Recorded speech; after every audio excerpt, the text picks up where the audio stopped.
מאזינים למשפחה פודקאסט.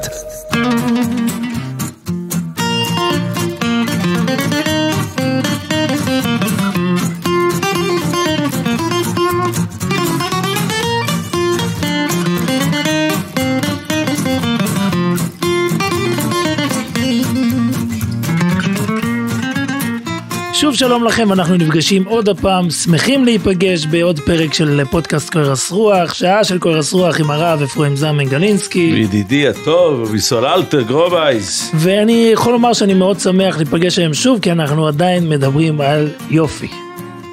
שזה המשך של? המשך של כל מה שדיברנו עד עכשיו. אמנות וניגון. אמנות, וצריך לומר את האמת, עד עכשיו אנחנו כל הזמן בורחים מהסיפור עצמו. אנחנו מצאנו איפה יש יופי בבית המקדש ואיפה, אבל עוד לא ענינו על השאלה הגדולה, מה היהדות חושבת על האומנות, על היופי עצמו, אתה יודע, על הציורים היפים. או יותר נכון, איפה זה בא לידי ביטוי באמת. איפה זה בא לידי ביטוי, אז מצאנו כבר, עשינו את כלי המקדוש, אתה יודע, ובכלל, מה המקום של זה? והאם יש מקום עכשיו, היופי צריכים לומר את זה. יש לו כמה אתגרים. יש איזו בריחה מיופי, מיופי אנושי, אנחנו מכירים את הגמרא עם הנזיר שפחז עליו יצרו, והוא הקריב בשביל זה שלמי נוזר, והוא גילח את שערותיו, זו גמרא מאוד מפורסמת, בגור הרבה הרבס דיברו מזה, ואנחנו מכירים את זה, יש איזו סכנה מיופי, אתה יודע, אני תוך כדי דיבור נזכר בפרשת השבוע, כתוב על שרה אימנו, הנה ידעתי.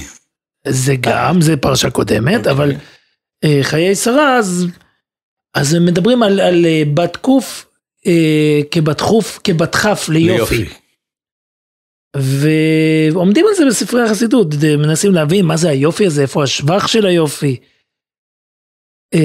הרב מיילך, נועם אלימלך, אז הוא מביא דבר מאוד מעניין, אני זוכר את זה מצעירותי, צריך לבדוק את זה שוב פעם, כי לא הסתכלתי.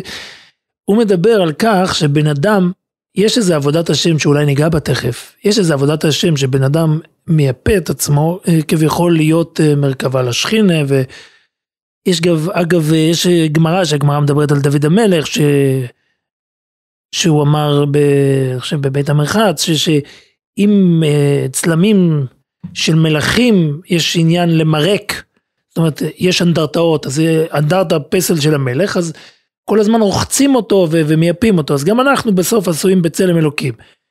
על הלל הזוקין בבית המרחץ. נכון, דוד המלך זה משהו אחר. אגב, בנושא הזה במסוים, רגע, אני רק אסיים את הוורד של המלך, אז הוא אומר שעם הדבר הזה אפשר להתחיל רק מבן חף. בת קוף כבת חף ליופי, כי בן אדם צעיר, היופי יכול לבלבל אותו. הוא מנסה ליישב איזושהי בגרות מסוימת. הוא מנסה ליישב את הגמרא, מצד אחד אתה רואה שיופי זה דבר מאתגר, אז הוא אומר בת קוף כבת חף ליופי, רק מהגיל הזה אפשר להתחיל לנסות. יש אמרה של המייחסים אותו לגאון מווילנה, שמה שכתוב באישס חיל, שקר החן והבל היופי, איש שירס השם תסלול, זה לא הכוונה היא שהיופי זה שום דבר, זה שקר, אלא שקר החן והבל היופי, כשאין ירס שמיים, אז זה שום דבר. אבל כשיש ירס שמיים, אתה יודע למה אני צוחק. כן, למה אתה צוחק? כי הרבי מלובביץ' אמר את זה פעם לאישה שבאה אליו ועסקה בעניינים האלו. ואז זה עשה קצת זה. אתה יודע, מסתכלים אצל רבותינו הראשונים, פה ושם יש כן ביטוי על יופי כדבר חיובי מאוד. אני זוכר שמישהו הראה לי, אנחנו דיברנו פעם על ספר האפודי. האפודי כתב יהודי אנוס. יהודי אנוס, יש לו חיבור על המורה נבוכים, שזה נקרא, השם הספרדי שלו, שאיתו הוא היה מיוצג, השם הגוי שלו היה פרופייט דורן, והשם העברי אני חושב זה יצחק בן משה הלוי. מישהו הראה לי קטע שהוא כותב באחד מספריו, העיון תמיד בספרים היפים והנאים מינוי ויופי הכתיבה, והקלפים המהודרים בזיוויהם ובכיסויהם, ושיהיו מקומות העיון, רצוני לומר, בית המדרש, הוא אומר בקיצור, אתה צריך שיהיה לך ספרים יפים, ובימים ההם זה מאוד דרמטי, כי הספרים בימים שלהם מצוירים הרי, זה לא ספרים כמו שלנו שיוצאים בדפוס, הם ספרים שנכתבים, אתה צריך שהכתב יהיה ראוי, וגם הוא מדבר לא רק על הספר שיהיה יפה, הוא מדבר גם על כך שאתה צריך שבתי המדרש יהיו יפים. ולפי שזה, אם שיוסיף באהבת העיון והחפץ בו, יש לו לשון כזאת, כנראה זה... זאת אומרת, הוא אומר פה נקודה מאוד מעניינת, שההשקעה בבית מדרש יפה, חוץ מהעניין של כבוד הזה, הוא מדבר על כך שזה עוזר לעיון, וגם הוא מדבר בהמשך שזה עוזר לזיכרון. שאתה לומד בצורה, שיש לך חוויית לימוד טובה, לפי שהבטה והאיום בצורות הנאות והפיתוחים והציורים היפים, הם ממה שירחיב הנפש ויזרז אותה ויחזק כוחותיה. זה ממש מזכיר מעשה מאוד מעניין, שכידוע שהראשיבה של סלבודקה, בבני ברק, מרדכי שולמן, זה היה חתן של רבי אייזק שר, אז רוב השנה הוא היה בחוץ לארץ, הוא היה פשוט משחיר את פניו על גיוס כספים, ושעשו את חנוכת הבית, אז רב חצקאל אברמסקי דיבר, הוא אמר, אתם יודעים למה הראש ישיבה פשוט מסר את נפשו לבנות את הבניין היפה הזה, בניין סלבודקה בגבעת רוקח קוראים לזה, נכון? אז הוא אומר, כדי שתלמיד אחד יישב ויהיה לו יותר מנוחס הדס, יישוב הדס, לעיין בצורה טובה בלימוד, בשביל זה היה שווה כל המאמץ הזה. מזכיר כמובן את הרמב"ם המפורסם בפירוש המשנה, שלפעמים בונים בניין שלם כדי ש... אגב, מי זה היה שהיה... אמרו את זה על רבינותם שהיה טובל את הידיים. שהיה, כן. טובל את הידיים שלו. תוך כדי עיון בסוגיה, הוא היה מעביר... מטבעות של זהב. אני לא חושב שזה מטבעות של זהב עניינם יופי, כמו עניינם שווי. אבל... זה רעיון דומה, שהאווירה... אני חושב שגם כסף לא יפה, עושה הרבה רחוב הסדף. גם אם זה לא היה זהב, אתה אומר שזה היה עושה את אותו אפקט. כן, וזה בהחלט כאילו, זה דרמטי, אבל בוא נחזור רגע לעניין הזה של היופי. ראיתי בספר מוגן אובס, מגן אבות, זה פירוש על מסכת אבות, של הרשב"ץ, התשב"ץ, והוא מביא, הוא מדבר על אוהב את המלאכה, אז הוא מדבר שתאהב את המלאכה, אני רוצה לעבור לנושא של הציירים היהודיים, זאת אומרת, להתעסק באומנות, להתעסק באומנות עדינה, מה שנקרא. דיברנו על זה, יש אומנות עם וו ויש אומנות בלי וו. יש להיות חוטב עצים ושואב מים, שזה סיפור אחד, זה עבודה קשה, ויש אומנות עדינה של צורפות וזה, אז הוא אומר, אוהב את המלאכה, כי חכמי ישראל הגדולים היו חופרי שדות וחוטבי עצים ומתפרנסים, והיו בוררים המלאכות הכבדות כדי להכניע את יצרם, ולא יבואו לידי ערעור. זאת אומרת, הוא אומר, הם לא חיפשו עבודה קלה, אלא הפוך, הם חיפשו עבודה קשה, והרבה מדברים על זה, אז פה אתה מביא מקור הפוך בעצם. כן, אני מביא שלפחות בשנים הראשונות, אני לא חושב שיש לנו הרבה מגדולי ישראל שמציירים, דיברנו קצת על הרמב"ם. אגב, יש אדמו"רים חסידים היום, שמורים לחסידים שלהם, שרוצים לצאת להתפרנס, דווקא להתפרנס מעבודות קשות. היה אחד לא יהודי שאמר את זה ליהודים פעם, הוא אמר להם, תכבד העבודה לאנשים ואל ישו בדברי שקר. זאת אומרת, תעבדו כמה שיותר קשה, שלא יהיה לכם זמן לחתוך, כמו שאמר הרבי מקוצק. אז בוא, אני ניסיתי לחשוב, איפה מצאנו, אם מצאנו, אנשים, אדמו"רים, מישהו שצייר, מישהו שטרח לצייר, אז בדורות הראשונים, מה שאנחנו כן יודעים, זה סופרים, זאת אומרת, אנחנו יודעים על אנשים שכותבים ספרי תורה, בעיטורים מאוד יפים, אנחנו מוצאים פה ושם, אתה יודע, אומנויות של בתי כנסת, אבל אנחנו לא נמצא ציורים של הבריאה סתם, אתה יודע, של נופים ודברים כאלו. אגב, יש במוזיאון ישראל תערוכה של ספרים עתיקים מאוד, של מאות שנים, שזה פשוט מדהים, הגודל של החומשים והסידורי תפילה, אנחנו פשוט לא מאמינים ששייך, אני לא יודע איך בכלל מביאים דבר כזה לבית כנסת, ומלאים ציורים, מלאי צבע, אתה רואה את ההשקעה העצומה הדבר הזה. זה בדיוק העניין. אתה רואה שהם כן השקיעו בתחום הזה, אבל במסגרת מאוד מאוד מצומצמת של עבודת השם. מי שקצת מכיר את האומנות של השנים ההן, הרי צריך להבין, נייר הוא לא דבר ששכיח. נייר כמו שאנחנו מכירים, שאנחנו מדפיסים בלי לשים לב, אולי תכף תצא איזה גזירה גם על הניירות החד פעמים, אבל הניירות לא בנמצא, כל נייר עולה כסף. מציירים על בד שגם הוא עולה כסף. ציור הוא דבר חד פעמי. אתה לא יושב, הצבעים עולים יקר, הכל עולה יקר, ציור זה עסק יקר מאוד. ואתה עושה טעות קטנה, אין לך הרבה טכניקות למחוק, אתה חייב להיות מאוד זהיר, ואנחנו דיברנו על זה בפעם הקודמת, זאת חלק מהסיבה שאין הרבה יהודים שיכולים להרשות לעצמם את הדבר הזה. זאת אומרת, פרקטית זה לא היה שייך. זה לא היה שייך, בפרט שאין לך בית, אין לך זה. תסתכל על הציורים, הייתי לפני תקופה, ראיתי ציור של רמברנד, המפורסם, גם אומרים שהיה לו קשר עם רבי מנשה בן ישראל. שהוא צייר אותו. בלונדון וזה, באמסטרדם. ראיתי את זה באמסטרדם, זה ציור. בכלל שהיה לו חיבה מאוד מיוחדת לדמויות יהודיות. כן, כן, יש לו הרבה, יש לו ציור על ירמיהו, ציור מאוד מרטיט, הרב קוק דיבר עליו, אתה מכיר? יש איזה טקסט מהרב קוק על רמברנד.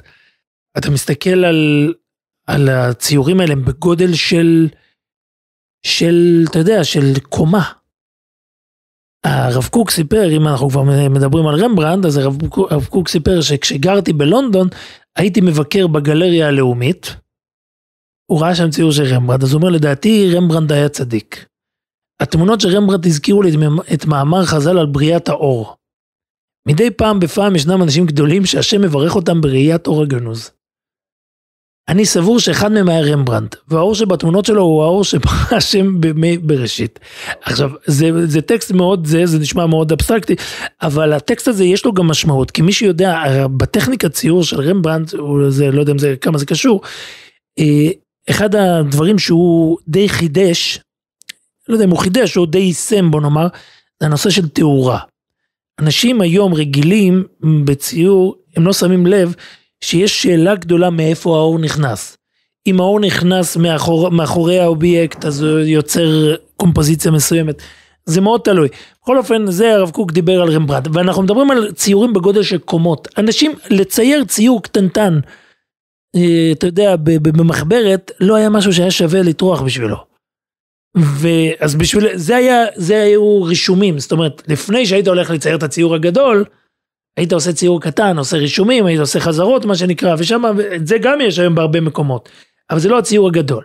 בכל אופן, אתה יודע, אני מנסה ללכת לאורך השנים, יש אולי פה ושם, במחוזות יהדות המזרח אולי, אנחנו רואים צורפים, תימנים, אנחנו יודעים על כאלה דברים, שוב, כתיבות, אנחנו יודעים על אנשים שכותבים מגילות אסתר ומחזורים בצורות מאוד מאוד נפלאות. אני חושב שהציורים האלה מתחילים הרבה יותר מאוחר, קצת באיטליה יש, כדרכם, אתה יודע, אומנות הרנסנס, שם קצת נכנסו לזה, ומה שמעניין זה שבשנים יותר מאוחרות, עם פרוץ תנועת החסידות, אנחנו כן מגלים לפחות בשושלת אחת מאוד מפורסמת, שושלת ריז'ן, שהרב מאוד מרגיש קרוב אליה, שם יש רוז'ין, אני צריך לומר, שם יש עניין עם הציורים. למשל, אנחנו יודעים שרוב הילדים של הרבי הראשון מרוז'ין, מתעסקים עם ציורים, כל אחד מתעסקים עם אומנות באופן הרחב יותר, לפי מה שאנחנו יודעים, אז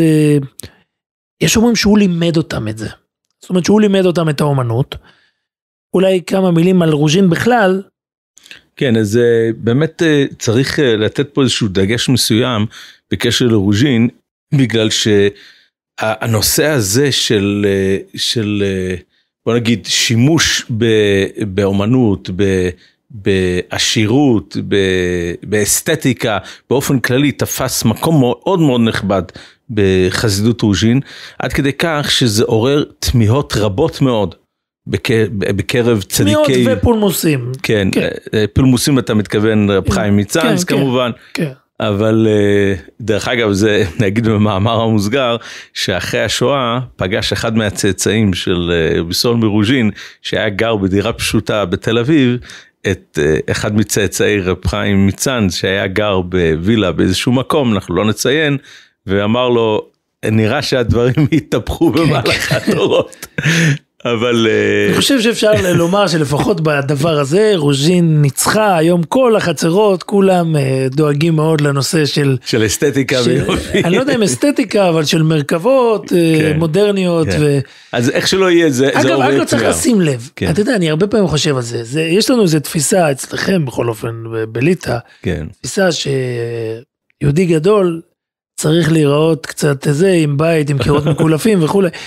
ואנחנו שמים לב למשהו מעניין, בגמרא מספרת על תרגום ה-70, זה תרגום ש-70 מחכמי ישראל, שכל אחד יתרגם את התורה ליוונית. כן, אגב, הגויים מודים בסיפור הזה, והם קוראים לתרגום ה-70, הספטוגנט, כן. ככה הם קוראים לזה. ושם ישבו, והגמרא מתארת את זה באריכות, הגמרא מתארת את זה כיום טרגי מאוד, הם ישבו, והיה כל מיני רגעים מסוימים שהם נאלצו לעשות שינויים. עכשיו זה מתח גדול, כי בדיוק בגלל זה הושיבו 70 איש כל אחד בנפרד, כדי למנוע את השינויים הללו. אם אתה יושב בנפרד, זה מה שעושים בכל חקירה, אומרים, אתה לא יודע, זה דילמת האסיר, אין לך מושג מה החבר שלך בתא ליד עושה. אבל כולם מסרו את נפשם, וכולם התגלה להם, וכולם עשו את אותם שינויים, שזה מרתק. ואחד מהשינויים שהגמרא מדברת עליהם, הם בנושא הזה, שמשה רבינו הגיע על החמור, אז הגמרא אומרת שכולם שינו לנושאת בני אדם, כדי שלא יגידו מה, הרבה שלהם, המנהיג שלהם הלך עם חמור, חמור זה הסובארו אברכים של התקופה. ומנהיגים נוסעים על סוסים, נוסעים על כלים חזקים יותר. אז סתם, יש מקור לזה, יכול להיות שלתאי חד יענה לי, שאת זה עשו בשביל הגויים, אבל היהודים, אני רוצה לתת דוגמה. האמת היא שהוא נסע על חמור. כן. אני אומר בוא נפחות. וגם המשיח יבוא על חמור. אבל המשיח גם יהיה עני ורוכב על חמור. אני רוצה רק להדגים לאנשים שלא מכירים את הנושא של חסידות רוז'ין, רק לתת את הדוגמה שעד איפה הגיעה העשירות והאסתטיקה והיופי, זה שכידוע היה מתח מאוד מאוד גדול בין רבי סול מרוז'ין לבין הצאר הרוסי, שהוא הרגיש איזשהו... זה סיפור חסידי, אבל המתח הזה נגמר שרבי סול מרוז'ין, כידוע, הוכנס למאסר.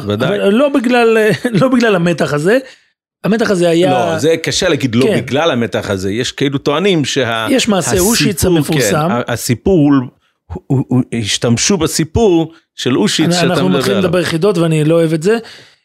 הרבי מרוז'ין הוכנס לכלא, שזה שווה 14 פודקאסטים, הוא הוכנס לכלא בעקבות היה מעשה בעיירה אושיץ, שהוטבעו, למעשה נעלמו, שני מויסרים. מויסרים זה אלו היו משת"פים ששיתפו פעולה עם השלטונות, ושניים מהם פשוט נעלמו. והיא כדאומרי, הוא עלמו. והיה חשד, ואכן יש מי שיודע, שוב אנחנו רק מהאגב הזה, אבל צריך להבין את זה, זה לא סתם רוע. מדובר באנשים שפשוט סיכנו חיי אדם כל רגע. זה לא היה על שנה למס הכנסה, זה על שנה שברגע שאתה מלשין, אתה יכול פשוט להביא למוות של אנשים בסביבתך. על אנשים כאלה יש פסק הלכה שהם מורידים ולא מעלים, זאת אומרת, מותר לך לגרום למותם, אתה לא מציל אותם, אתה לא יודע מותר לרצוח אותם, מורידים ולא מעלים. אם אתה גורם להם, וזה כנראה מה שקרה, שם הם היו באיזה בית מרחץ, בעיירה אושיץ, ולמעשה טבעו שם. והאשמה נפלה על כמה מהנכבדים של הקהילה, בסוף האשמה הגיעה לרבי מרוז'ין. כאחד שכאילו תמך או כיוון את ה... היו גם עם מה שהרב דיבר על החיכוכים, זה יותר בעניין אחר. הרוז'ינר גם שלח כסף פה לארץ. זה הנקודה שאני רוצה לדבר עליו. אז היה מתח גדול בין הרוז'ינר וסול מרוז'ין לבין הצאר הרוסי, לגבי קנייה של שטח צמוד להר הבית, כאשר הצאר הרוסי רצה לבנות שם כנסייה, כמה שידוע לי, ורבי סול מרוז'ין הקדים אותו וקנה את המקום בשביל בית כנסת תפארת ישראל בעיר העתיקה. שעכשיו נמצא במהלכי שחזור. בדיוק, שעכשיו האישיות שבנה את הבית כנסת, כמה שידוע לנו זה... אנחנו דיברנו עליו כבר. כן, רבי ישראל בק, שהיה אדם מאוד מאוד מעורב בעשייה פה בארץ, בהתחדשות היישוב כאן בארץ, עכשיו, אני הבאתי את זה בתור דוגמה, בשביל גודל העשירות שהיה, מה שסיפרו, עוד פעם, אני לא יכול להבטיח על הדיוק של העובדות, זה שכאשר הגיע אליו ניסן בק ואמר, ומה יהיה עם הכסף, מאיפה אני אשיג את הכסף, רבי סולומון מרוז'ין אמר, תקלף את הזהב שנמצא כאן על הקירות של החדר שלי, ובזה אתה תקנה את המגרש ותבנה את בית הכנסת. כן, צריך מאוד לעשות הבדל בין סיפורי חסידים, שזה דבר חשוב, לבין, כן, לא, יש גם עניין שבאותם שנים לאט לאט נוצר איזה קרע בין האימפריה העות'מאנית, שהם נמצאים פה, לבין האימפריה הרוסית, זה עוד סיפור. זה עזר לחלק מהסיפור. בכל אופן, בוא נעזוב רגע את העניין הזה. אוקיי, אז רק הבאתי את זה בתור דוגמה בשביל גודל העשירות. עכשיו, הם צריכים להבין שהנושא הזה תופס מקום מאוד מאוד נכבד בחקר של חסידות רוז'ין. ואני אביא שתי מקורות בעצם מנוגדים, אבל הם שתיהם מטפלים באותו נושא. לאחרונה, עיתון המבשר הקדיש גיליון על רבי סולומון מרוז'ין לכבוד היורצייט שלו, והפרק כולו מוקדש לתמיהה הזאת של חכמי דורו, מאיפה רבי סולומון מרוז'ין לקח את השיטה הזאת. לעומת זאת, דוד אסף, בספר שלו דרך מלכות, חוקר, אנחנו נשים את זה להבדיל קטן. כן, נעשה להבדיל, אני בכוונה רוצה להדגיש את הלהבדיל, שהוא גם כן מקדיש פרק שלם לנושא, והוא מביא את אותם מקורות שהם מביאים, עם אותם הסברים לשיטתו של רבי סולומון מרוז'ין, אבל אתה לא יכול להתעלם מהציניות שנוטפת מהתיאורים שלו. אנחנו מכירים את זה מספרים אחרים בצורה הרבה יותר בוטה, של אותו מחבר, ולא כאן המקום. אבל זה רק דוגמה שאתה יכול לדון על אותו נושא באופן אובייקטיבי או באופן סובייקטיבי. וזה שני הכיוונים. וכאן השאלה מי אובייקטיבי ומי זה.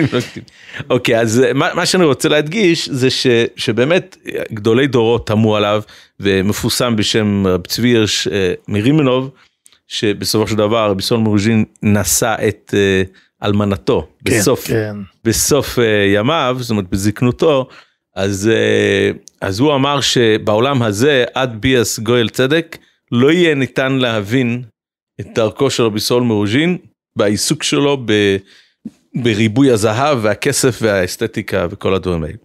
עכשיו, אף על פי כן, ישנם גדולי תורה, אדמו"רים, שכן ניסו להסביר את שיטתו של רבי סולומון מרוז'ין, רק נזכיר חלק קטן מהם, ואז אני אגיע לאיזשהו תגלית שהיה לי בנושא, שאני חושב שאנשים לא מכירים את זה, אבל ישנם שטוענים שזאת חלק משיטה כללית של החסידות, לקדש את החומר. לקדש את החומר, כן, זה שיטה ידועה.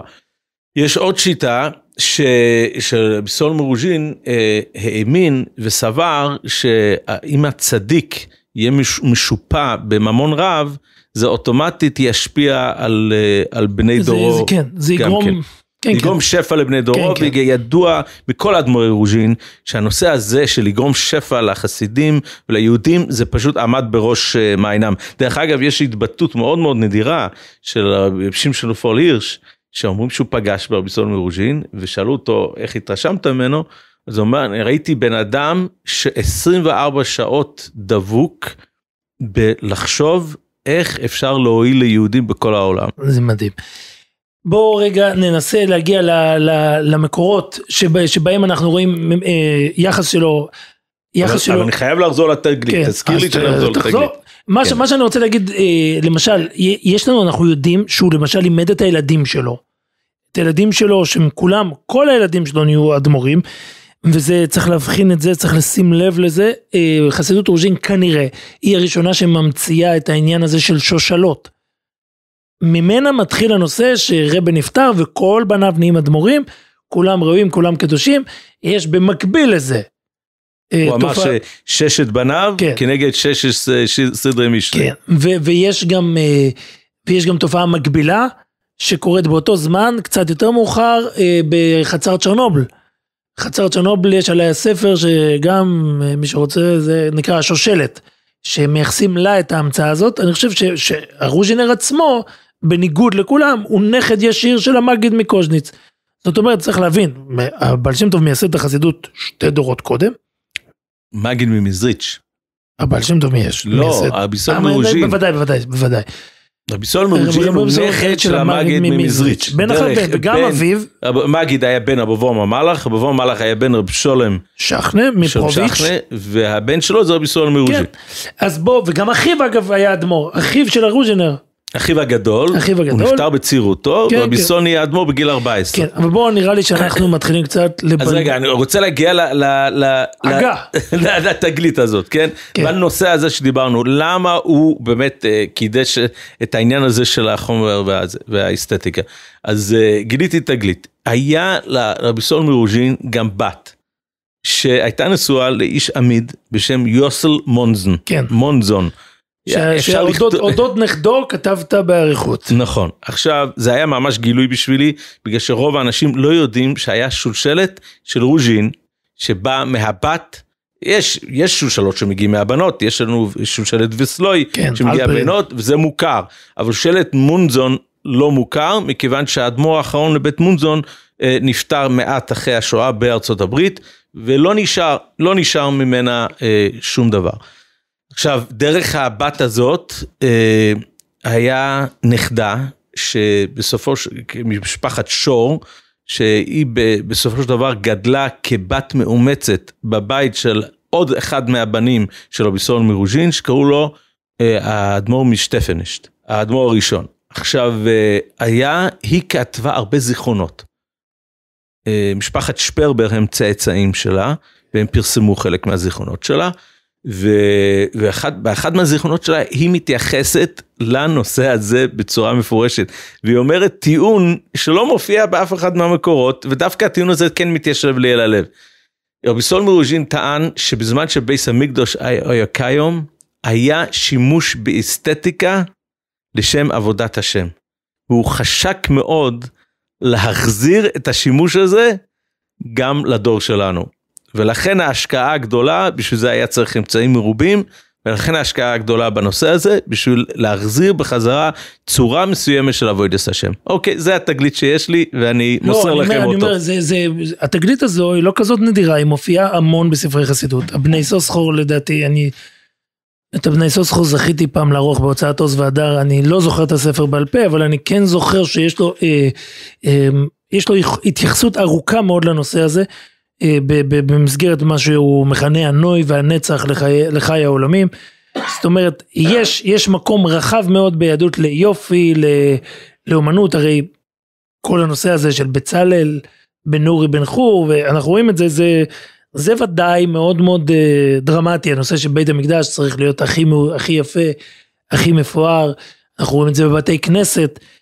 אגב, זה אנשים לא יודעים, אבל הנושא הזה, שהיום יש בתי כנסת קטנים וכאלה קרוונים וזה, הוא די חידוש.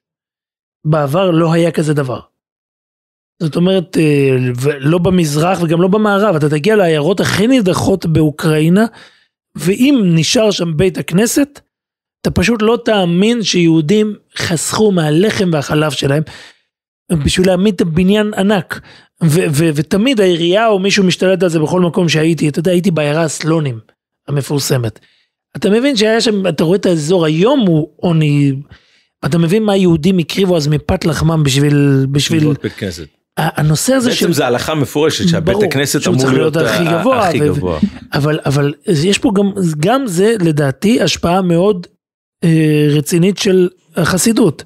מהרגע שמקימים שטיבלח, ששטיבלח בהגדרה, מי שקרא, יש תשובה ארוכה על זה מהדבר יהושע, הרב ארנברג מתל אביב, שהוא היה חסיד בלז. ניצול שואה שהיה מפוסקי הדור. אחד מפוסקי הדור הקודם, גאון גדול וחסיד, שזה שני, זאת אומרת, אני אומר חסיד אצלו זה די דומיננטי, רואים את זה בתשובות. זאת אומרת, הוא מתיר שאלות של מחיית כף בשבת, הרב עובדיה לדעתי מתכתב איתו על זה.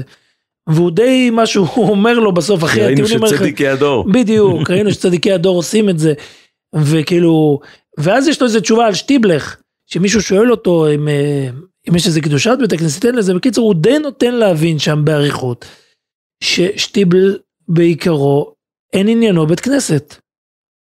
זה מקום שבו נועדים, אוכלים וישנים, זה נהיה כזה בית. עכשיו אני חושב, עד אז הייתה חלוקה, למשל בליטא הייתה חלוקה מאוד ברורה בין הבית מדרש לבין הבית כנסת. זה לא בחז"ל כבר מופיע. חז"ל ודאי.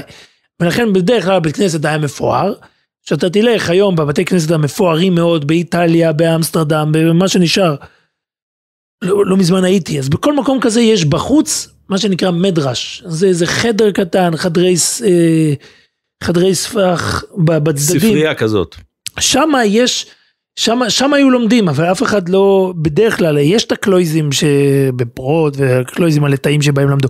בכל אופן, אגב, הנקודה הזאת, זה היה נושא לדיון, כשהגיעו היהודים לארצות הברית, בין מלחמות העולם, ומיד מלחמת העולם השנייה, אז היה מצב הפוך באמת, זאת אומרת, היה השקעה אדירה בבתי כנסת, ורואים היום, יש ספר שלם, של כל הבתי כנסת שנבנו בכל מיני שכונות שהיום הם גויים, והיום הם עזובים לחלוטין. אתה רואה, בנייני פאר, אבי מורי, זיכרונו לברכה, היה רב עשרות שנים בבית כנסת, שאתה לא תתאר לעצמך את הגודל של הבית כנסת הזה, איזה שטח הוא היה תופס. וכמה הוא ריק ממתפללים. וכמה הוא ריק היום ממתפללים. אבל אז גדולי הדור, הם ביקרו את הדבר הזה, והם אמרו, אם הייתם משקיעים את אותם כספים, בבניית תלמודי תורה, ולא שולחים את הילדים שלכם לפאבליק סקול, הייתם מצילים את הדור, והשקעתם את הכל בבתי כנסת, וזה שירת רק את הסקינים, את כל הצעירים זה לא עזר. מדהים. רק בשביל לסיים את העניין הזה, אני רוצה, אתה יודע, אנחנו כל הזמן עושים פה הנחות גדולות למגזר שלכם, על לטאים, וגם שם אנחנו יודעים על חצר, או אני לא יודע איך לקרוא לזה, זרם, שמאוד מאוד מתייחס לאסתטיקה, אני לא יודע אם אפשר לקרוא לזה במובן של אסתטיקה, אבל מאוד מתייחס למשטר ולסדר וכל זה, וזה אני חושב שזה כלם. עכשיו אני קראתי קצת על כלם, על הכלמרס, אבל אני חושב שאתם מורד השמייצה, אז תנסה לספר לי מה בדיוק היה העניין שם, איך יוצא מבעלי המוסר, יוצא כזה זרם. קודם כל הקדמה ממש קצרה למי שלא יודע, תנועת המוסר נוסדה על ידי רבי סולומון סלנטר, היה לו 3 תלמידים. 3 תלמידים, סליחה, אני בני חוץ לארץ, אז מותר לי לטעות. אז אחד מהם היה הסבא מקלם, השני רב איצל בלאזר. זה רב שמחה זיסל זיו. והבן שלו קרא לעצמו ברוידה. כן. אז משפחת ברוידה, ראשי הישיבות, הם באים מהאח של הסבא מקלם. כן, משפחת ברוידה, אנחנו מדברים על ראשי ישיבת חברון. חברון. אז זה אחד מהתלמידים, תלמיד השני זה יצחוק בלאזר, כן, המכונה רב איצלה פטרבורגר. שהיה גר בפטרבורג. כן, הוא היה רב בפטרבורג, והתלמיד השלישי היה רב נפתולי אמסטרדם. שעודתיו דיברנו כבר. כן, אז היה איזשהו ביטוי, שאומרים בשם רבי סולומון סלנטר, שהסבא מקלם הוא החכם, רב איצלה בלאזר הוא הלמדן, ורב נפתולי אמסטרדם הוא הצדיק. ככה זה מה שהתקבל בעולם הישיבות. עכשיו, מתוך כלם יצא סלבודקה, דרך אגב, אתה כבר יכול לראות את הקשר, יש איזשהו קשר ברובד הפנימי, אבל אם בן אדם באמת רוצה להבין משהו בתנועת המוסר, אז זה הספר היסוד לנושא הזה. אני חושב שזה ספר עם 5 כרכים. 5 כרכים. יש לי אותו, זה הספר של רב דויב כץ, תנועת המוסר, שהדפיסו אותו מחדש לפני כמה שנים בהוצאת פלדהיים, ובאמת זה אוצר בלום, באמת הכמות של הידיעות שאפשר לקבל מהספר הזה, הוא פשוט, זה לא נגמר. צריך לומר, זה 5 כרכים שמסכמים, מנסים לסכם פרויקט, מנסה לסכם את תנועת המוסר. הוא בעצם מסכם דמויות, ובתוך הדמויות הוא מסכם שיטות. כי מסתבר ששיטת המוסר יצרה כל מיני ענפים של שיטות שונות. בהחלט. אז אני, לשם ההכנה לפודקאסט הזה, אני עיינתי, תמיד ידוע בעולם שהסבא מקלם דאג לסדר, דגל בסדר, והסיפורים שמתגוללים בעולם הישיבות, אחד מהם המפורסם, זה שבן אדם שכח את המטריה שלו בכלם לפני כמה שנים, והוא חזר לשם אחרי נגיד 10 שנים, והמטריה לא זזה ממקומה, בגלל שאנשים ידעו, אם זה פה, זה שייך למישהו, ולמה שאני אזיז אותו. אז היה נשאר שם 10 שנים. לפטנט הזה שעשו היום החסידים, שכל מי שנכנס לבניין צריך להפקיר את כל מה שהוא שוכח. זה לא חשוב, כן. אבל הסיפור השני שמספרים, זה שנכנס אורח לבית מדרש של כלם, ואף אחד לא הזיז את ראשו לאחור, בגלל שלמה צריך להזיז את הראש? אתה עכשיו לא יושב ולומד, מה זה משנה מי נכנס או לא נכנס? אם ננסה לדייק, אנחנו לא מדברים כל כך על אסתטיקה, כמו שאנחנו מדברים על משטר. על משטר, לא, אז כן, אנחנו מדברים על סדר, ואנחנו נגיע לזה, בעצם יש איזה שורש עוד לפני הסיפור היותר דומיננטי שאני זוכר, כן. ואני לא זוכר שמות, על אחד מהיראים שבא לבקר את בנו בישיבה, ובמקום להיכנס לבית המדרש ולראות כמה הוא לומד, הוא נכנס לחדר לבדוק כמה... זה בדיוק, כמה המיטה שלו מסודרת. נכון. אז באמת הסתכלתי אצל רב דוב כץ בתנועת המוסר, והוא אומר שהנושא הזה של סדר זה בעצם נובע ממשהו קדום. וזה משפט שהסבא מיקל מאוד דגל בו, שאמר שאחד המפריעים העיקריים בעבודת השתלמות האדם, הן בנוגע למחשבה, בהן מה שנוגע למעשה, זה פיזור הנפש. אם כל חטאת שגורם לבלבול המחשבה ובילות המעשה, זה פיזור הנפש, השתוללות המידות והכוחות הפרועים שבאדם, המדריכים את מנוחת נפשו ומדריכים אותו מרעה אל רעה. זהו תכונתם הנפשית של הרשעים, בבחינת הרשעים כים נגרש, כי השקט לא יוכל. זאת אומרת, מבחינתו, מבחינת הסבא מקלם, הם כל חטאת זה פיזור הנפש, ומכאן שההפך הוא הראשון במעלה בתיקון המידות. אתה יודע שזה די מושפע, אנחנו יודעים תמיד על ההשפעות האלה, זה די מושפע מהתקופה ומהמקום. הם נמצאים שם בפרוסיה, והסדר שם הוא דבר מאוד, מאוד נוכח, כי אני לא יכול לומר, אני הכרתי הרבה יהודים חשובים, די מפוזרים. כן, נכון. אבל אז אני אומר, זה שיטה ומקום וזמן. כן, אני לא יודע אם השיטה של כלם היה מתאים לכל אחד, אבל מבחינת הסבא מקלם, הוא ראה בזה כעיקר העיקרים. אז הוא אומר, כמו שהוא רואה שפיזור הנפש זה הגרוע שבמידות, ככה מנוחת הנפש הוא כליל המעלות. ומתוך זה, הסבא מקלם הגיע באמת לנושא שלנו, שזה מידת הסדר. הוא לא ראה בסדר נוהג חיצוני בלבד, כי עם תכונת נפש שורשית המקיפה את כל הווייתו של האדם, ומשפיעה על כל הליכות חייו. מידת הסדר הוא גורם חשוב בכושר השתלמות, מי שמרושל בהנהגתו ואיננו מסודר ומדויק במעשיו, הרי הוא גם מבולבל בדעתו ובמחשבתו, ואיננו מוכשר לעבודה קבועה יציבה. הוא אומר, הסבא מקלם אמר שבבבל, ראש הישיבה היה נקרא ריש סדרה. כן, זה היה הביטוי שבחרו. כי זה קצת, בארמית ריש סדרה זה ראש הסדר מה שנקרא. כן, אז השאלה למה בחרו במילה סדר. עכשיו, הוא אומר, כל התורה כולה מבוססת על דיוק וסדר. רגע אחד מבדיל בין שבת לחול. נימה אחת מבדילה בין שחיטה כשרה לבין שחיטה פסולה. טיפה אחת מבדילה בין מקווה כשרה לחסרה. אז אנחנו רואים אני חייב לקחת אותך אחורה בזמן. מישהו אמר לנו את אותם דברים כמעט. כן. אם אתה זוכר, אנחנו הזכרנו את המאמר שנכתב בספר היובל של מאיר שפירא, וזה בדיוק כנראה הטיעון שלו. כן. הטיעון שהאומנות, שהיהודים לא צריכים אומנות, משום שאצלם החיים מאוד מדויקים, ולכן הם לא צריכים דף שיצייר להם את זה.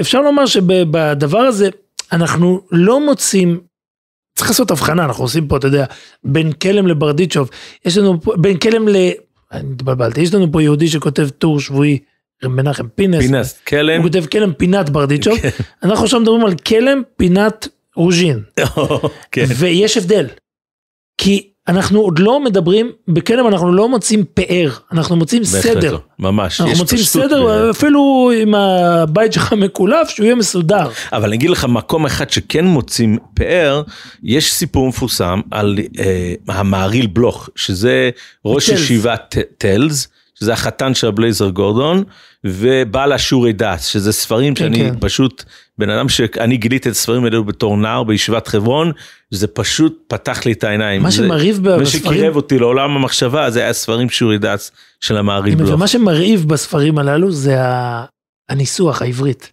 ממש. עברית מודרנית. הטלזרס היו מאוד מדגישים את הנושא הזה. אז יש סיפור על המהרי בלוך, שהיה מצב מאוד מאוד קשה בישיבה, ולא היה אוכל לתת לתלמידים, והתלמידים מטפסים על החלונות של הבית שלו, ומסתכלים פנימה, ורואים את המהרי בלוך יושב בסעודה עם בני המשפחה שלו, עם כלים מפוארים, ויוצא להם העיניים. אומרים, אנחנו יושבים ורעבים, ואתה יושב פה ועושה סעודות פאר, והם דופקים על הדלת. והם אומרים, רבינו, ילמדנו רבינו. הוא מכניס אותם פנימה, והוא מראה להם שעל הצלחות המפוארות האלו, היה מונח פרוסות של סרדינים. וואו. זאת אומרת, שהוא הרגיש חשיבות, להגיש למשפחה שלו את הארוחה הדלה שלהם, בכלים מפוארים. דרך אגב, אומרים שהוא היה מוסר את השיעורים שלו בבית, הוא היה מאוד מאוד מדגיש את הנושא הזה, שיהיה תאורה נכונה, והיה כאילו סוגר את התריס חצי, בשביל שיהיה תאורה נכונה. ליצור את האווירה. כן, זה מזכיר לנו דברי איפה שהבית כנסת חייב להיות. נכון, בהחלט. אז פה אנחנו מתקרבים מאוד, לא ממש רוז'ין, אבל אנחנו... אי אפשר לא להזכיר את האגדה על מגף מזהב. ודאי. מספרים שלרבי מרוז'ין היה מגפיים מזהב, שכשהוא היה עומד, פעם הוא עמד בקידוש לבנה על השלג, ואחרי זה ראו עקבות של דם, אז הסתבר שמתחת המגף היה מחורר, והרגע נדבקה. זה הכל היה כלפי חוץ. אגב, אני תוך כדי דיבור נזכר, בדיבור, יש ספר על הלכות שבת, שנקרא תהילה לדוד. תהילה לדוד, כתב את זה רב מחסידי... רב דוד אורטנברג. כן, רב דוד אורטנברג, רב דודיה קראו לו. והוא חסיד צ'ורטקוב. והוא דן, יש לו דיון לגבי...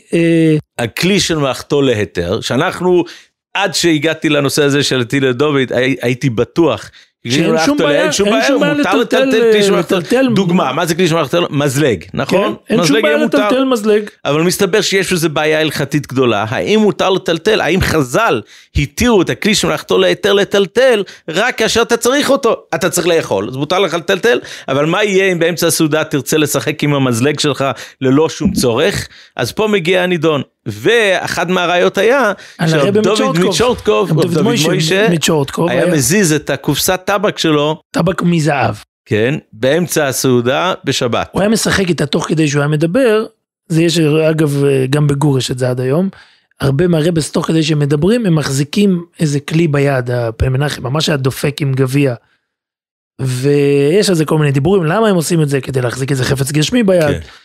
אבל משהו, אם זכור לי משהו הוא כותב שם, אני פחות זוכר את העניין ההלכתי, אני יותר זוכר את העניין... הוא מעיד שדוד מוישה לא היה עושה שום פעולה.